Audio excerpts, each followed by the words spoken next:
नमस्कार, मैं हूँ रश्मि परमार और आज हमारे साथ देवभूमि इनसाइडर में है प्रेसिडेंट अवार्ड से सम्मानित आईपीएस अपर्णा कुमार।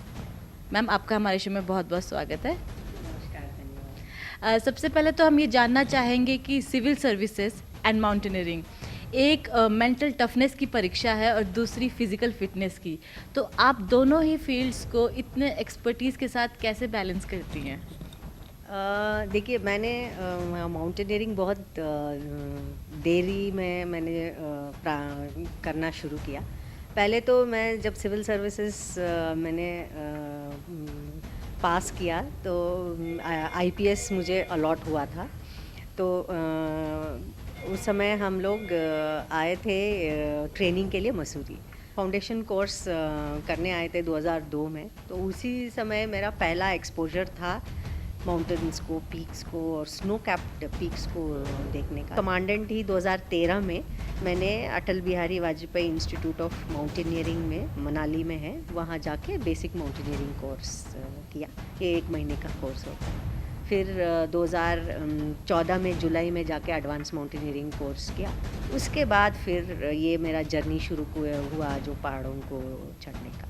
अभी तक के सफ़र में आपने 7 कॉन्टिनेंट्स की हाईएस्ट पीक्स को स्केल किया है and you are the first IPS officer और should I say all India services officer जिन्होंने इसकी किया South Pole, geographic South Pole, और उसके बाद आपको प्रेसिडेंट अवार्ड से भी सम्मानित किया गया। तो ये सारा अनुभव कैसा था आपके लिए? 7 कॉन्टिनेंट्स में पहला मैंने शुरू किया किलिमंजारो अफ्रीका में, फिर मैं गई कार्स्टन्स पिरामिड इंडोनेशिया में मैंने किया, फिर साउथ अमेरिका में मैंने अकांकागुआ क्लाइंब किया। तो धीरे धीरे मैंने पीक्स क्लाइंब करते गई और पहले ही बार सबसे डिफ़िकल्ट पीक मैंने क्लाइंब नहीं किया। धीरे धीरे मैंने जो छोटे जो पॉसिबल थे, जो मैं कर सकती थी, तो वो वाला एक्सपीरियंस के लिए क्लाइंब करते गई। और उसके बाद जो एवरेस्ट क्लाइंब किया, फिर मैंने जाके अंटार्कटिका में विंसन मैसिव क्लाइंब किया। और फिर एक सबसे डिफ़िकल्ट है नॉर्थ अमेरिका में, अलास्का में स्थित है, ये माउंट डेनाली है। वो इसीलिए डिफ़िकल्ट है क्योंकि उसमें हम बैकपैक में हमारा 15 से 20 किलो वेट रहता है और एक स्लेज होती है। स्लेज में ग्रुप गियर, इक्विपमेंट, फ्यूल, खाने का सामान, अपना खुद का क्लोथिंग, खाने का सामान, सब चीज़ उसमें रख के स्लेड को हिप्स में हार्नेस के थ्रू बांध देते हैं और उसको भी खींचते हैं। वो भी करीब 20 से 25 या 30 kilo according to weight and height होता है। तो ये और वो बहुत कोल्ड होता है एंड बीच बीच में क्रिवासेस, क्रैक्स रहती है स्नो में, आइस में। तो ये सब पार करके फिर वो माउंटेन सबसे डिफ़िकल्ट माउंटेन माना जाता है। और वेदर वाइज भी बहुत ही वो रहता है। 2017 में गई, नहीं चढ़ पाई, हाई कैंप में मैं फंस गई थी 8 दिन। 2018 में गई, तब भी मैं हाई कैंप भी नहीं पहुंच पाई। 11,200 रुपये कैंप में, वहीं पे मैं फंसी रही 1 हफ्ता पूरा।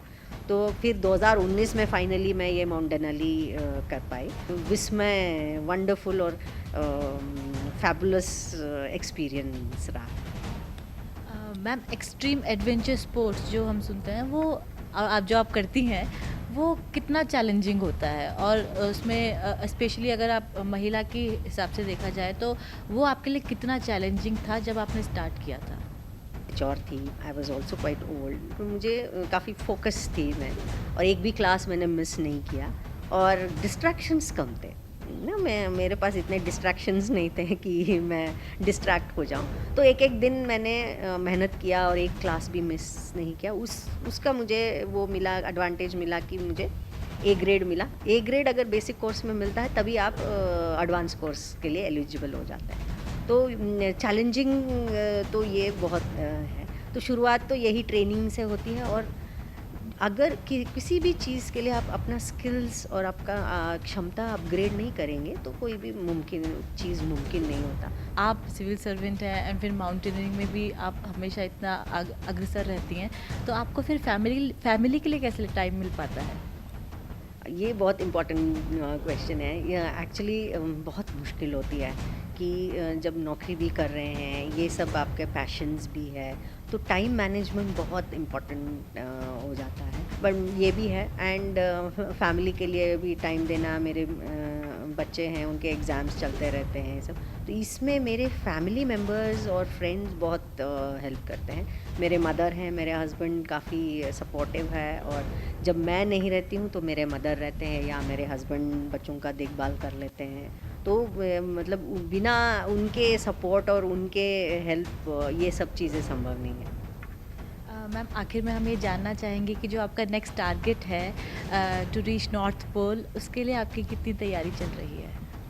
नॉर्थ पोल मुझे 2020 में भी जाना था, पर ये कोरोना महामारी के वजह से सब चीज़ कैंसिल हो गया, तो उस समय भी ट्रेनिंग कर रही थी।